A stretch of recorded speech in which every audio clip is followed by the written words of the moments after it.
Thank you very much, Tracy and Savvy Ladies, for presenting me with this opportunity to talk with you today. I do have a short presentation which covers a number of the questions that you have asked in advance about the resume, about answering ads online, about how you deal with being a stay-at-home mom and re-entering the job market, things like that. And then if I don't answer your questions during the 20-minute presentation, then of course you are free for the rest of the time to ask your questions. I started career coaching 8 years ago when I lost the only job I ever lost. And I got severance and I asked for career coaching as a client. So I was a client of the 5 o'clock club and I took their training to become a certified career coach. So I have been coaching for 8 years now.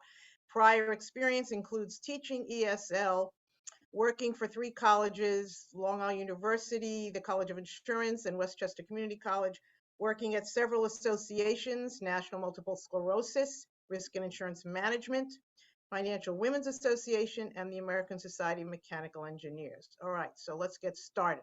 What are we going to cover in this brief presentation?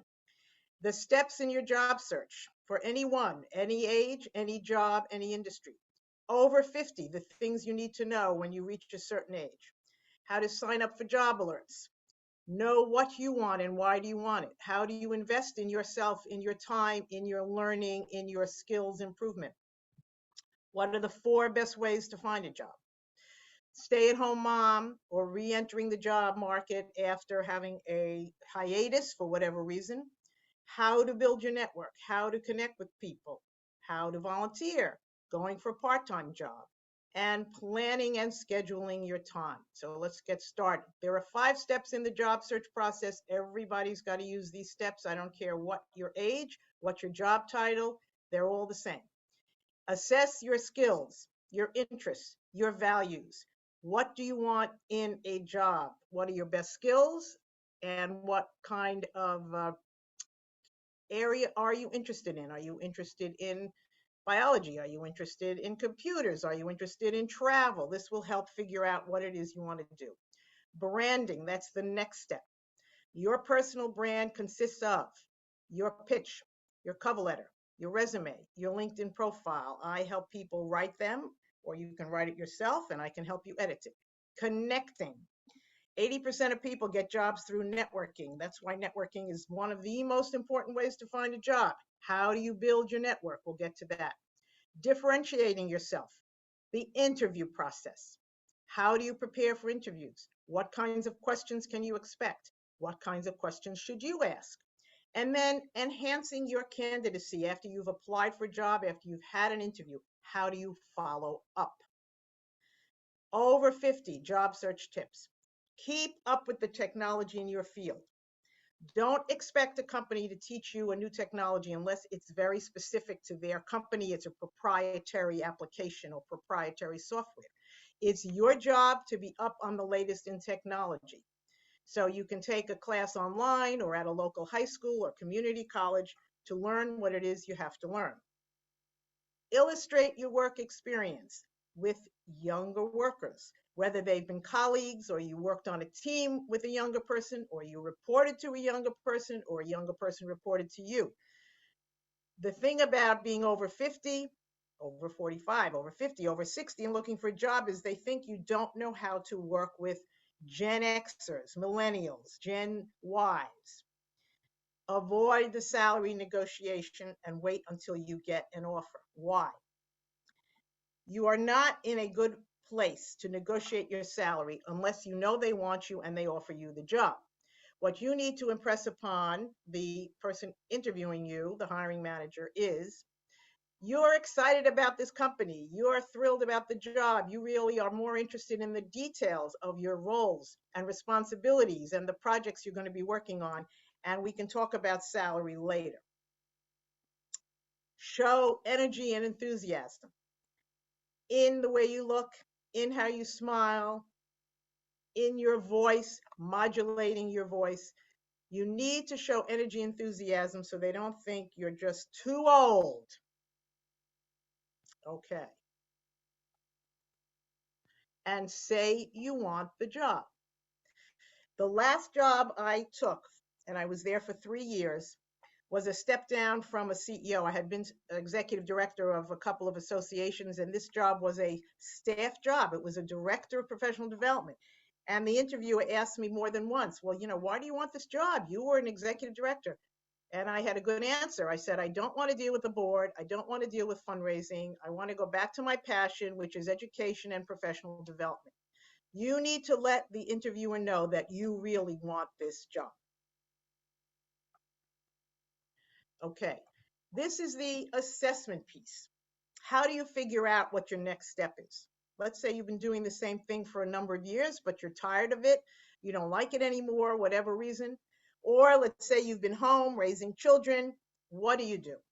You need to assess, what are your best skills? What are the top 9 or 10 things that you can do? Your interests, as I said before. Are you interested in the arts and culture? Are you interested in finance, technology, computers, travel, whatever? What are your values in the workplace? Do you want a company that has a large hierarchical structure, or do you want a smaller company that's less rigid? Do you want a job that's going to keep you away 60 hours a week, or do you want a job that's going to give you a better work-life balance? What are the must-haves in terms of salary, benefits, medical and health benefits, other kinds of benefits? What are the nice-to-haves? Before you go for the final interview where they're going to ask you what you want, you need to know what you want. Branding, that's step 2. Okay, let's say you figured out what you want to do. You're good at writing and you want to travel, you want to be a travel writer. Or you love math and data and you're going to be a data analyst. You need to write up a list of accomplishments. Some people call it SOAR, some people call it PAR, problem, action, result. And you use those accomplishments with results showing you saved money, you saved time, you earned money, you trained X number of students for X number of classes. You need to use dollar signs or numbers or percentages in your accomplishments. And you're going to use these accomplishments in all of your branding. Your pitch will have at least 1 accomplishment. Your cover letter will have 3 accomplishments. Your resume will have accomplishments under each job, and also at the top of the resume, we'll talk about specifics in a minute. And your LinkedIn profile, in the About section, which is 2,000 characters, you've got lots of room to write about 2 or 3 accomplishments in detail. You will talk about your accomplishments in the interview. It's not enough to say, oh, you're successful at something. You're excellent at something. You have to be specific. You have to come up with examples that show how you were successful. And you will use your accomplishments in your follow-up email after you've had a meeting with someone or an interview or an informational research meeting. So, people have asked about resume formats. And honestly, unless you're going to work as a college professor or a college administrator, almost every resume is pretty much the same. Centered on the page, at the top of the page is your name, big letters, 14-point type, and under your name across the page will be your email, your cell phone, your LinkedIn profile URL. Now, don't put in the word email, just write your email. People know what it is. Don't put in the word cell phone, just put in the numbers. Don't put in the word LinkedIn, just put in the URL. Then under that, in the middle of the page, the job title that you are going for, or the job title of the job you are actually applying to. You need not put down your current job title. You want to put down the job title you're aiming for. If you're writing the resume that's going to be directly to hiring managers, not in answer to an ad, you still want to put down the job title that you're looking for. Data analyst, senior software engineer, travel writer. Then under your title, you're going to center on the page the word accomplishments, and you're going to pick 3 to 5 of your top accomplishments that relate directly to the job. Bullet 1, bullet 2, bullet 3, bullet 4, bullet 5. Then after accomplishments, skills.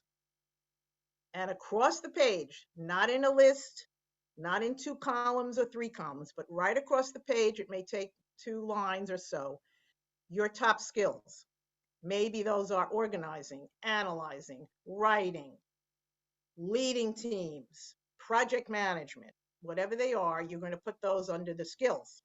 Then you get to work experience. So on your resume, your name, job title, accomplishments, and skills will take up 1/3 to 1/2 of the top of the first page. Then you get to work experience. Don't spend a lot of space on your responsibilities. Maybe 1 line of what the company is and your responsibilities. The rest should be bulleted accomplishments for each job. The most recent job, you can have up to 5 accomplishments. Previous jobs, 2 to 3 accomplishments. Then, if you've had jobs more than 15 years ago, you can say additional experience, put the name of the company, the job title, and leave out the dates. Then, at the end of your experience, middle of the page, education. You can put in your college, graduate school. Need not put in your high school unless you're a very recent college grad, but you don't need the high school. And don't put in the dates. If it's more than 10 years ago, just leave out the dates. After education, if you've had any professional development, have you taken any extra courses, continuing education, or other courses to help you? Conferences. Have you attended any conferences? Have you presented in any conferences? Military. Do you have any military experience? If so, put that in. Volunteering. Now, there are 2 theories about volunteering. Some people say, well, only put it in if it's relevant. Other people say, well, put it in because it shows you have other things in your life going on aside from your job. So that remains to be seen. You can try it both ways and see which resume gets you more interviews. Invest in yourself. What does that mean? Maybe you feel you need some help, so you can call on a career coach, someone like me, someone to help you write the resume, or someone who can prepare you for interviews. When I work with my clients, each time they have an interview, we have a session before the interview going over questions. A professional photographer. You do need a really good looking photograph for your LinkedIn profile. Please don't use a selfie. Please do your hair and your makeup, and you can take a picture just from the neck up or the shoulders up. You don't need a full-length portrait. Smile, face the camera for your portrait for your LinkedIn headshot. A job seekers group. There are a number of groups that meet for free every week. Philadelphia Great Careers Group, for example. There are other groups. There may be some in your neighborhood. There may be some run by your local government or municipality.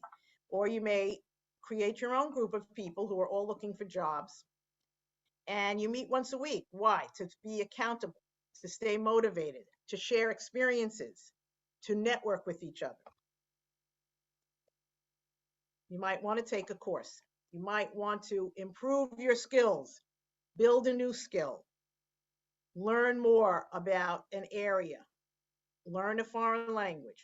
So, learning a new skill. You have too much free time because you're not working. Good way to use your time is to learn a skill. Now is the time to update the skills that you have or learn a new skill. And you can update your skills in a number of ways.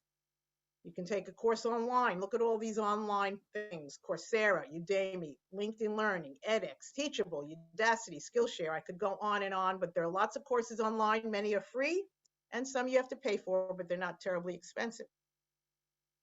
Your local high school or community college often has courses. Now, up to now, because of COVID, everything has been on Zoom, but now things are getting back to being live, so you might want to consider that. Are you changing careers? Do you need a license? Do you need a certification? Do you need another degree? If you're interested in being a teacher and you need to pass a certification, you're going to have to take some courses in how to teach and also do some student teaching, what's called practice teaching.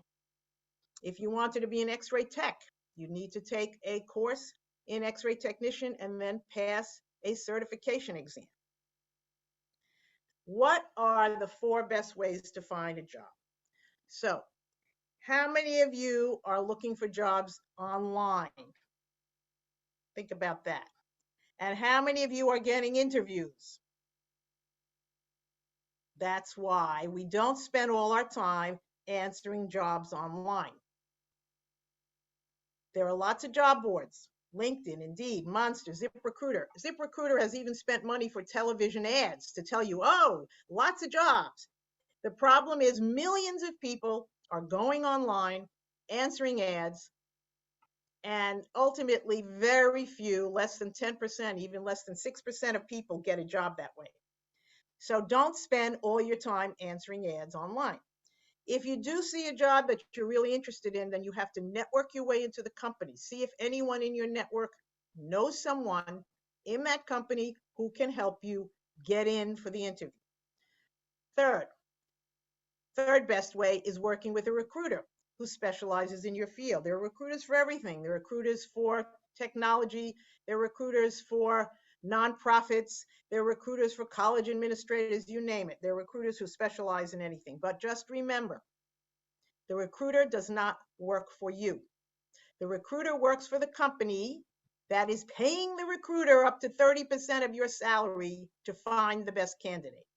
So, still not the best way to find a job unless you're looking for a C-suite, CEO, CFO, CIO, COO. Second best way is to write directly to hiring managers. Who is a hiring manager?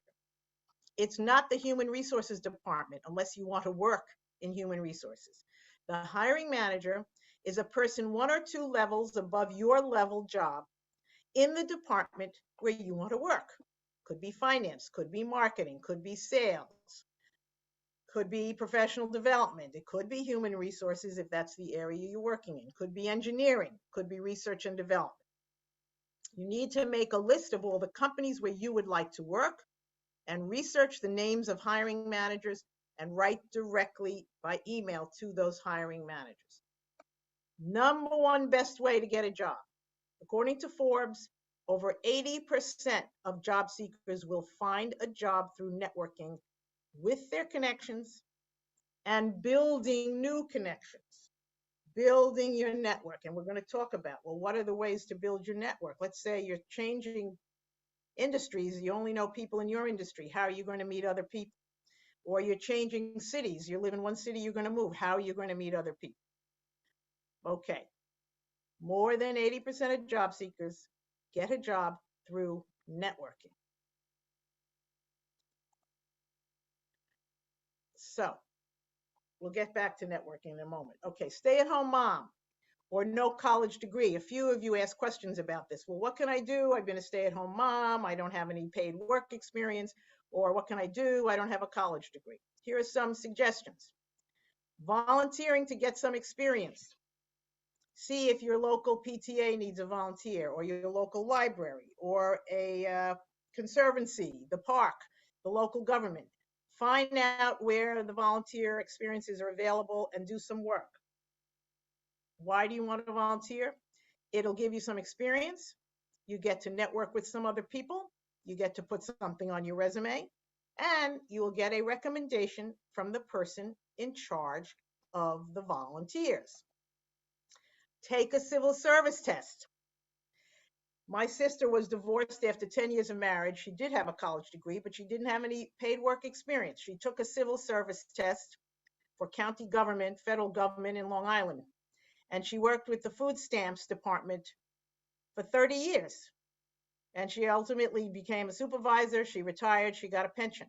So taking a civil service exam is one way to get around this. Work with a temporary agency. One of my clients a couple of years ago was a young woman, had been married and divorced. She had 2 kids, 4 years old and 2 years old. She hadn't worked in 4 years. She did have some work experience prior to getting married and having kids, having been an executive assistant at a bank. I hooked her up with a temp agency.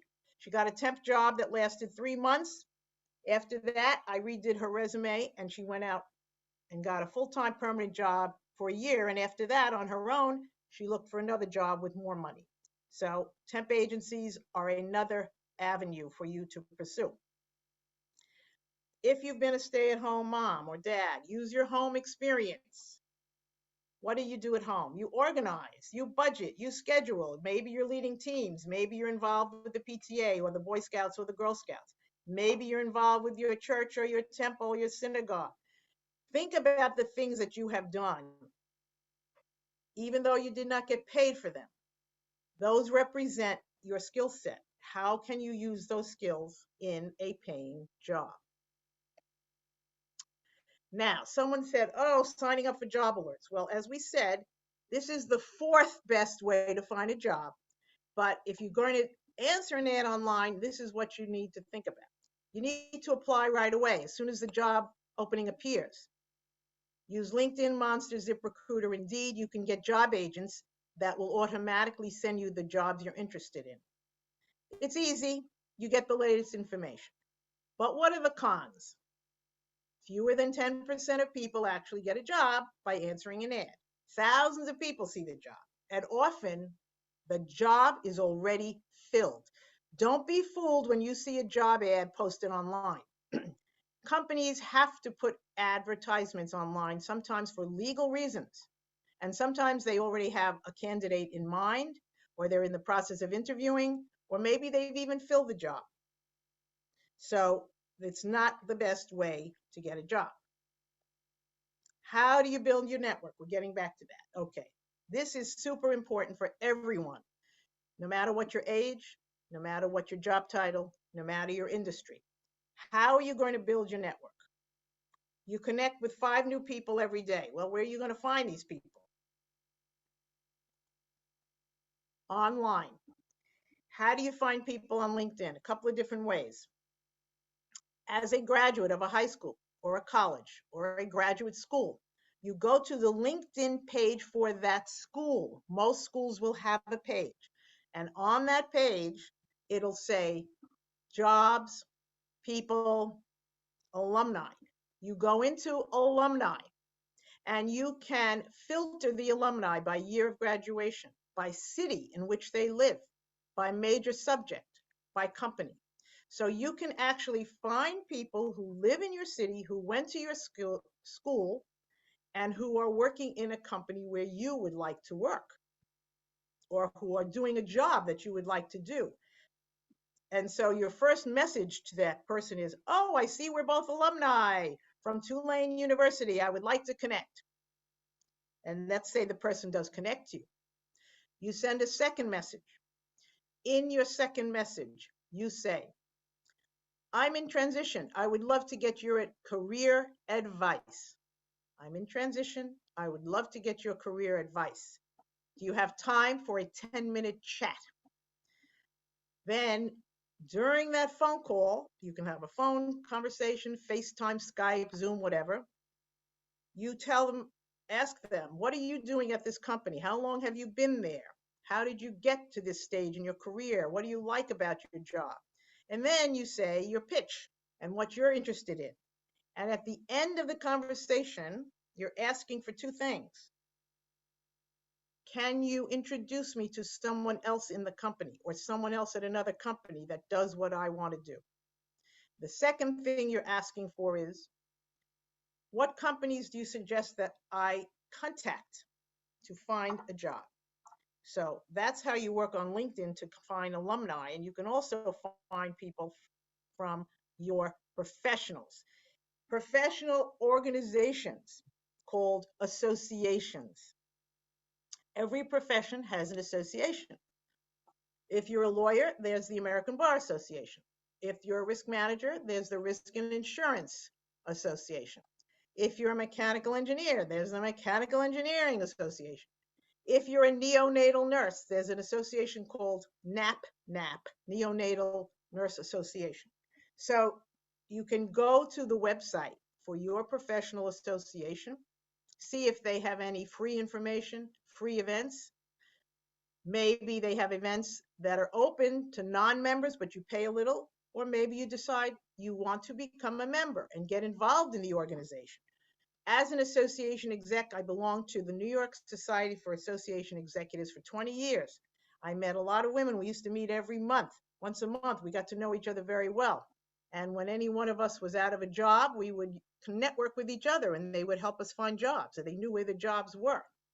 So being part of a professional association and getting to know people in your area is very helpful for building your network. Volunteering, once again, if you volunteer, even if it's at just the local soup kitchen, the people you meet have their own networks. Everyone has a network of 100 to 200 people. And maybe they themselves don't do what you're interested in, but maybe they know someone who does. And so you can use your volunteering to do good as well as to build your network and meet new people who can introduce you to other people. Hobbies. Many of us have hobbies. Some of us play tennis. Some of us play cards. Some of us belong to a reading group. Some of us make pottery. I go to pottery studio. I've gotten some clients through that, believe it or not. Whatever your hobby is, pursue your hobby and network with the people in your group. A civil or religious group. You don't have to be religious necessarily to join a religious organization, but it's another way to see people. You see them once a week. They get to know you. You get to know them. You can help out in the community. And again, you build your network. Civics groups, the Elks, the Masons, the Lions, things of that nature, places that are helping people. So, build your network. Alumni, professionals, volunteering, hobbies, civic and religious groups. How do you reconnect? So, who are you going to reconnect with? Start making a list of everyone you know. Your friends, your family, long lost relatives, former classmates of yours from high school or college, former colleagues who've worked with you at other jobs. Maybe it was 5 or 10 years ago. I'll tell you what COVID has done. One thing positive, among other things, is aside from making us able to use Zoom, COVID is a good time for people to reconnect. I have heard from people I haven't heard from in 2 years, 5 years, 10 years. People want to connect to you. So don't be embarrassed by following up and getting someone's email or phone and writing to them, calling them to reconnect. Okay, what do you do once you've made a phone call? So it depends if it's a person you really know or a person you don't know. There are a few questions you should ask. What do you know now about the industry that you wish you knew when you started? Are there any online lectures, talks, certifications, or online programs that you'd recommend to me? What skills do I need to succeed in this role or for the career I want to pursue? These networking calls are really searches for information. These are not job interviews. Now, at some point, sometimes they may turn into a job interview if the person you happen to call does have openings in their company. But this is for your research to find out more about the company and the job and the industry. Volunteering, what do you have a passion for? You want to help people? Food pantry, Habitat for Humanity, the local sports team. Voluntary health organizations are always looking for volunteers for their walkathons, their bikeathons, national multiple sclerosis, diabetes, leukemia, and lymphoma. They're always looking for volunteers. Benefits of volunteering: you keep up your skills, you build your network, you add an accomplishment to your resume, and you can get a reference from the person in charge. Part-time job. Maybe you need income right away. Go to temp agencies, see what openings they have. Working 2 to 3 days a week will bring in some income, it'll keep your skills fresh, and you get another reference. 5 biggest mistakes that job seekers make. Job searching without a plan. Submitting a one-size-fits-all resume. You have to change and edit your resume for each job you apply for. Not utilizing your online presence. You need to make sure you have a well-written LinkedIn profile. Being unprepared. You need to prepare for the interview. Be prepared for the questions they're going to ask you. Be prepared to answer the question, well, why haven't you been working? What have you been doing for the last year or 2 years or 5 years? And a big mistake is not following up. After every meeting or phone call, informational meeting, you must follow up with an email thanking the person, reiterating what you learned, reiterating your skills, mentioning something you can contribute, and stay in touch. What not to do: don't reach out too much. Once a week is enough. If you have an interview and they tell you we'll be back with you in a week or two, and they don't get back to you after 1 week, it's okay to respond. Don't ask about compensation. You should do your research and find out. And don't talk about salary and compensation until you get the offer. Don't lose your cool. Don't make simple mistakes. Don't skim. You need to read everything very carefully, from the job description to the benefits package to the human resources, whatever information they give you. Don't send a generic message. Your emails and your messages need to be specific to the company and the job title. Don't narrow your search. Think out of the box. Be broad. Do for-profit, not-for-profits, associations, schools, and make sure you're on the right foot. Top 5 interview mistakes: being unprepared, dressing inappropriately, that may be dressing up too much or dressing down too much, talking too much or not enough. There are some interviewers who take over and the interviewer talks too much, in which case you need to politely interject and ask a question or talk about yourself. Criticizing previous employers or colleagues. Do not ever say anything negative about a former boss, a former company, or a former colleague, even though you're bursting at the seams and you'd love to tell them. Absolutely not. Why? Because then they'll say, well, this person might say something negative about me or about my company. And have some questions, but don't leave your questions just for the end. The interview should be a conversation. When you get asked a question and you answer it, then you follow up with a question for them, for the interviewer. So it becomes a conversation. You act as though you're a consultant. So what more can you tell me about this project you're working on? Or what's your biggest challenge in the next 6 months? Or what do you see as your goals for the next 3 to 5 years? 16 mistakes: again, arriving late, sitting down before invited, jumping into discussion. Don't talk about pay and benefits. Don't answer your phone. In fact, you should shut off your phone. Don't speak negatively about your employer. Don't hide from questions. Being unprepared, lying, don't lie. I interviewed one woman who on her resume had not only an undergraduate degree, but a master's degree from a school. I called up the school and talked to the registrar. The person hadn't graduated. That's it. She had 20 years of good experience, and even if she didn't have the degree that I wanted, if she hadn't lied, I might have hired her because she had the experience. So don't lie on your resume or in the interview. No cursing, don't get personal, no talking about politics, religion, forget those subjects. Okay. Create a plan and stick to it. Make 2 lists. Make a list of your networking people, and as you meet new people, add them to the list. Make a list of companies where you want to work. Write your resume first, and then write your LinkedIn profile. Reconnect with former friends, long lost relatives, former colleagues. Get the meetings and practice your pitch. Follow a schedule.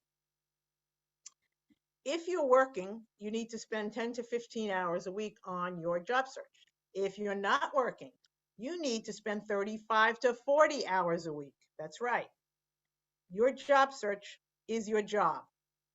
You need to set aside time every day to group your activities, your research activities, writing emails, making phone calls, having your meetings, and setting aside time for interviews. It's very important that you take steps every day to move yourself forward. Set a time for each activity. Take breaks every 45 minutes or every hour. Do take time off to relax. Phone a friend, go to a movie, take a walk. Do schedule some me time. a spa or lunch with a friend, because it's exhausting. It's a real job and it takes a lot out of you. So you do want to set aside some breaks and some time for relaxation. Now, someone asked, well, what is the job picture? The job picture for 2023 may be totally irrelevant to you if you're not interested in any of these 10 jobs.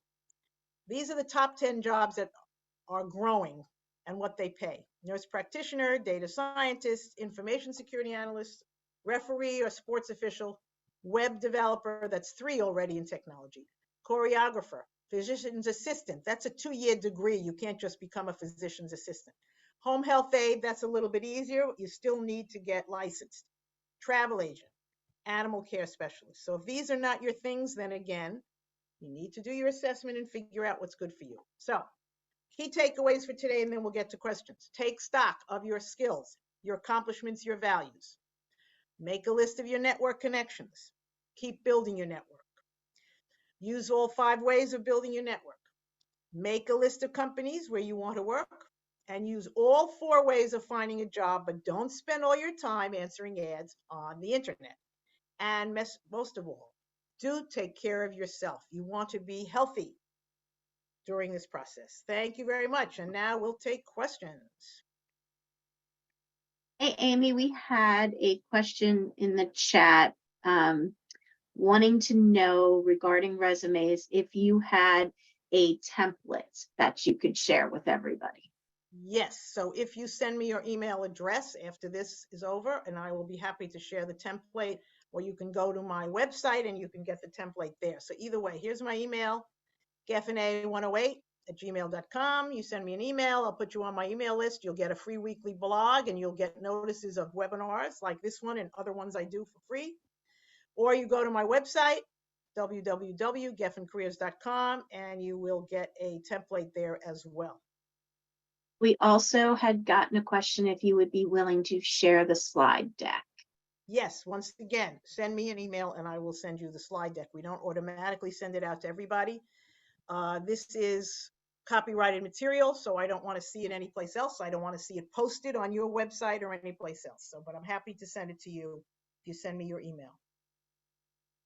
Right. So there's a question from Lisa, suggestions for ways to avoid salary expectation questions. That's a good question. Okay, that's a great question.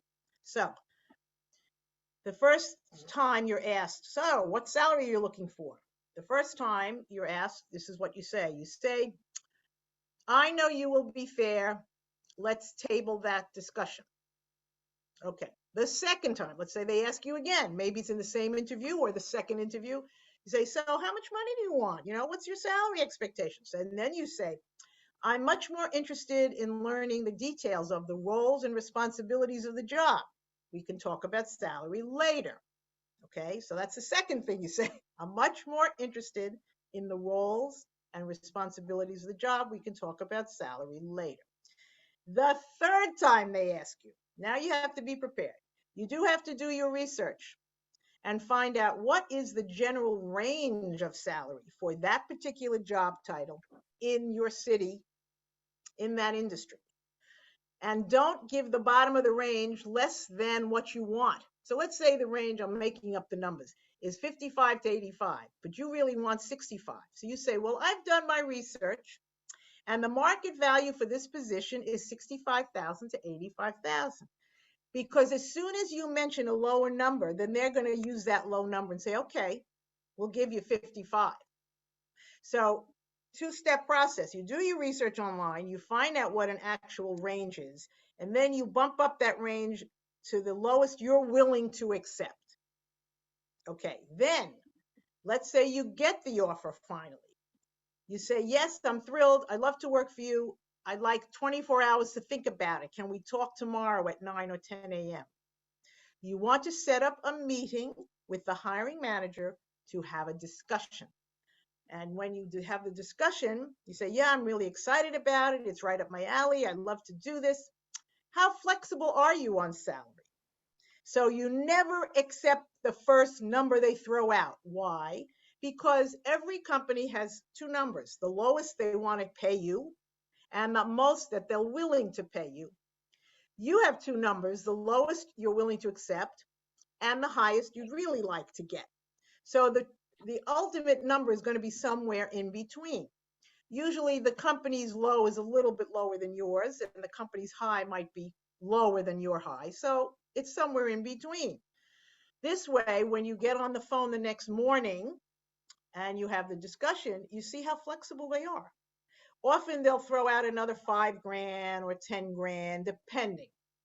Even not for profits. Now, not government. Government is a little stickler. They're kind of, it is what it is, take it or leave it. But I've worked for nonprofits my whole life, and I've always negotiated, and I've always gotten more than what the initial dollar amount was. And even when I worked at a college and I wanted more money, I said, well, can I teach an adjunct course? So they said, sure. So that gave me a little bit more money through teaching. So everything is negotiable. Good question. Wonderful. All right, we have another one. Do you have tips for approaching a 20-minute initial interview? Well, the 20-minute, it may be a screening interview. So you need to be able to give your pitch. They say, so tell me about yourself. That's not your autobiography. You say a few things. I am a passionate professional in continuing education with over 20 years of experience. I love to teach people how to put their courses in online learning. At the the ASME, I put 100 courses into Blackboard in 4 years. Okay, and I love to hear more about this job. That's it. Your pitch is succinct. It's who you are, what you do, years of experience, and one example of your accomplishments. And then the rest of the screening, they may ask you about the salary, and then you've got to go through that charade, but you've got to give the answers I gave you, because you don't want to come out with a salary even before they hire you. You don't even know if they're interested in you. It's usually a fishing expedition. It's a screening interview, but I call it a fishing expedition. Yep. They want to see if they can check off the boxes. Oh, you do this, this, this, great. You've got the right education, the right experience. And then they can decide whether they want to call you back for another interview. Thank you. All right. So next question is, how many pages should your resume be? I'm 63, looking for part-time, and I have years of experience. Okay. If you're looking for part-time work, you don't need to put more than 10 to 15 years of experience on your resume. And then after that job that was 15 years ago, you can just say additional experience and put some companies, a few jobs, if they may be relevant to the temp work you want to do. Even for people like me, I've got over 30 years of experience. I have a 2-page resume. That's it, 2 pages. My son, who has already 10 years of experience, has a 1-page resume. That's it. So it's got to be short and sweet. Cover it, but be interesting enough that they call you in for an interview. All right. What are the rules now? Can they call previous employers and ask about your salary history? Well, in New York State, they're not allowed to do that, but I can't speak for other states. You need to find out from your Department of Labor what the rules are.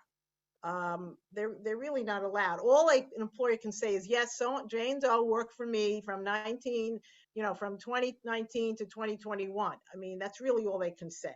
They're not supposed to give the salary. And thank you, Amy. So I have a question for you.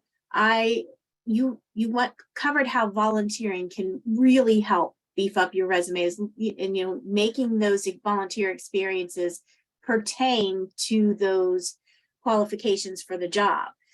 Now, my question is, on a resume, what is a good way of showing your practical experiences by volunteering versus your job experience? Can you still use, I think it was called a functional resume? Can you still bullet point those? That's a good question. It depends, and you can create 2 resumes for yourself. One that's the chronological resume, and you can put the volunteering, if that's what you've been doing recently, you can put the volunteering first under experience, not separate at the end, and write what you've been doing, and that's fine. And so it's in a chronological resume. Then you can also have a functional resume and divide it up by areas of expertise and put accomplishments under those areas of expertise. And you can do a beta test. Use one resume to apply for one job and another resume to apply for another job and see if you get a response. The proof is in the pudding with resumes. If your resume is not getting any responses, then it's time to look at it again and tweak it, edit it, add some more keywords. Good question. No, that has come from personal experience. I'd love to know how many people actually got a job versus from volunteering expertise. That's just a great way, especially if you want to break into a new industry. Another question in the chat: how important is a cover letter in online applications? Well, it depends. If they ask you for a cover letter, do it. If they don't ask you, still do it. But this is where you put your cover letter.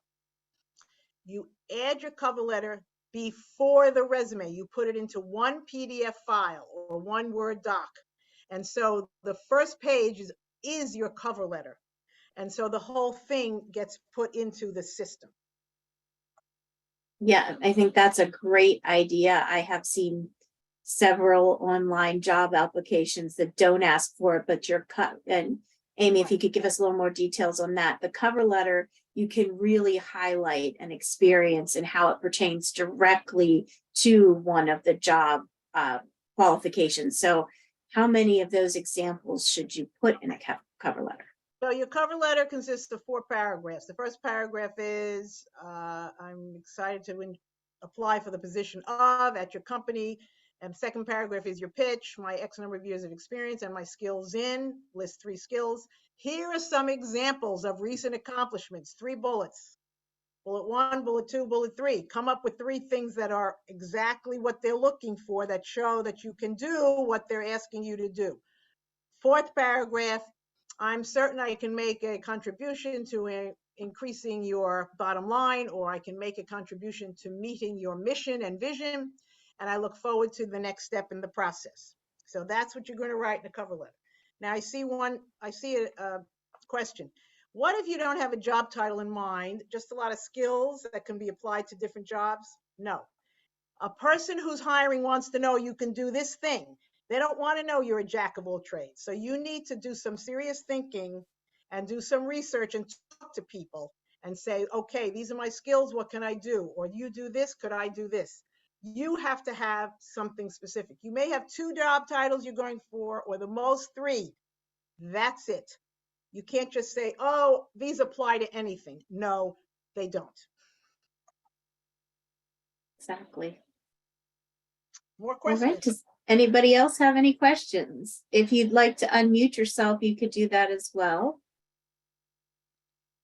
Okay, I see another question. How do you ask an acquaintance who's a C-level executive at a company for a job at their company? Well, you set up a phone call or a meeting if you know this person well and that person knows you, and you have an honest conversation. You know, you've known me for X number of years. This is what I've been doing. Now I'm in transition. I would love to work for your company. Is there any openings? I mean, if you know the person, it shouldn't be difficult. If you don't know the person, that's another whole kettle of fish. Exactly. Any other questions? All great stuff, Amy. Oh, she Oh, she doesn't know the person personally. Well, then you have to write to the person and see if they're willing to have a conversation with you. You said you know them. You don't know them. Then you're better off talking to someone who's head of a department. I mean, someone you don't know, then you're better off writing to someone who's head of the department, not the CEO. The CEO doesn't have time for people like you.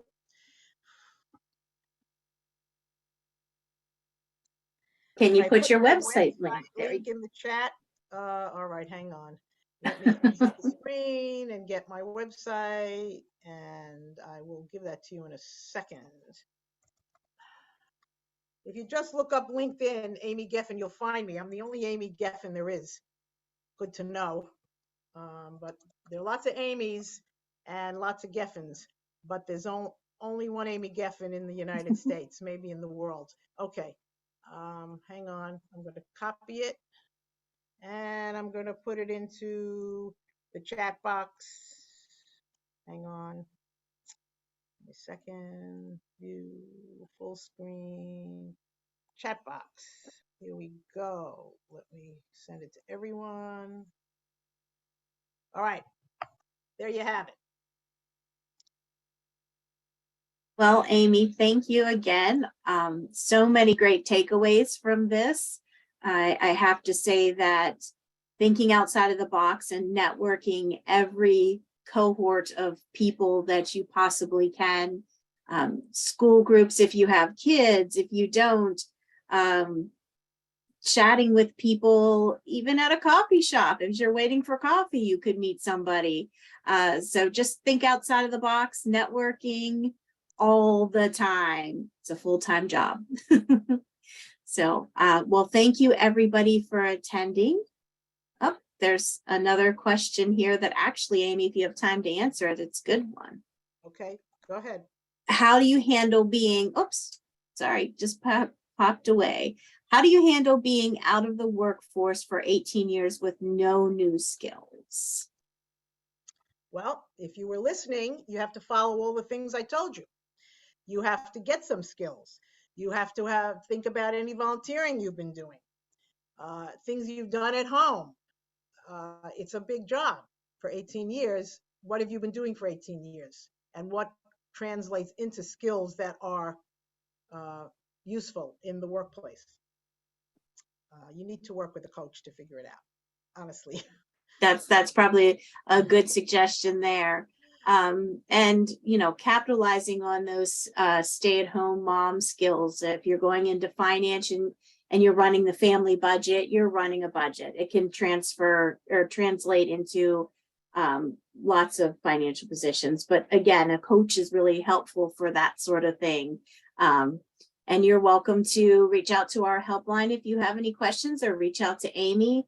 And on behalf of Savvy Ladies, thank you so much for your time and attending. We know everyone's time is precious, and we hope that you have as many takeaways as I do from this webinar. And we will see you next time. Thank you so much, Amy, and everyone for attending. Thanks, Tracy, again for the opportunity. Stay in touch, everyone. Bye for now.